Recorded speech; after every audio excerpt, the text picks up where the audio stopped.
that's where dog exists. That's where godliness exists. God is not a noun. God is a verb. God is movement. Now is an eternal movement. Come on in. Welcome. Here we go.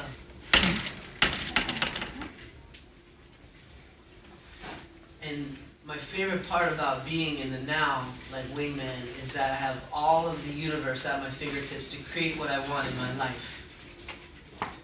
Who knows what they want in their life? Who doesn't know what they want in their life? You, sir. You don't know what you want? Name one thing that you want. Good health, I guess. There you go.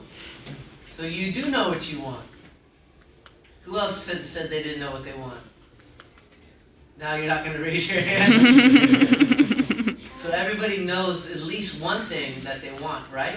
Yeah. And you can have as many as infinite things that you want, and they all will come to you, and you'll get them in a way you never could have imagined, better than you could have imagined every time. But you just have to keep knowing what you want.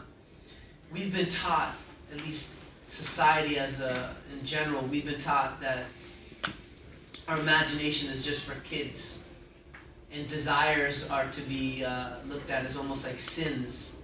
But really, desire in your imagination for the things you desire is your power, is your magic. So take it back now. You don't need to wait and forget about the past and all the crap you were taught and stuff stuffed in your head. Give yourself everything you've ever wanted, and you only get more of that. There's infinite amounts of everything in the universe, from money to health to whatever it is, but you have to give yourself it. And it's not instant all the time, but the more you do it, the more it will become quicker. The more you can let go of the things you think you know and just be in the now, the real knowing, then everything is available to you. But you have to practice that. It's like a muscle. And we've been taught, again, for so long that we're less than. We don't have the power. We have to rely on a priest or a politician or whatever it is to tell us that what we can or can't do. But you already have the power. You are part and parcel of God. People ask me, oh, do you believe in God? I don't believe in God. I know God exists. I know God's right here. God is in you all. God is Jesus, Allah, Buddha, Yahweh, Krishna, whatever way you look at it, or your way of, your path to God, that's beautiful, but also realize you are part and parcel, and it's up to you to be your own enlightened version of God, godliness. And again, God is an action. God is moving. Because again, when things are not moving, what happens? What happens when things aren't moving? There's no progress. No progress. What else happens when things aren't moving? Things become stale. Things become stale. What else happens when things aren't moving? Nothing happens. What else happens when things aren't moving? Dead. Death. You're dead. So God is not dead. God is alive. God is a living man. God is a living woman. God is trees. God is wingman.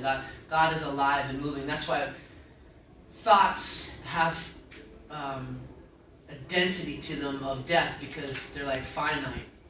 They're like, oh, I'm going to think this, and then it's like dead. It's a solid, it's like a figure in your head, like a block. So get rid of these things. Get rid of them. Become empty. And then godliness will move through you, and you'll walk with God. You know, you've heard that, like, walk with God. How do you do that? Is he to hold your hand? Or she hold your hand? No, you actually have to channel godliness. You have to empty yourself so God can move through you. And that's where the greatest joys in life come from. Hello. Hello. Welcome. Come on, sit. Enjoy. Is there a spot for her? Yeah, over here.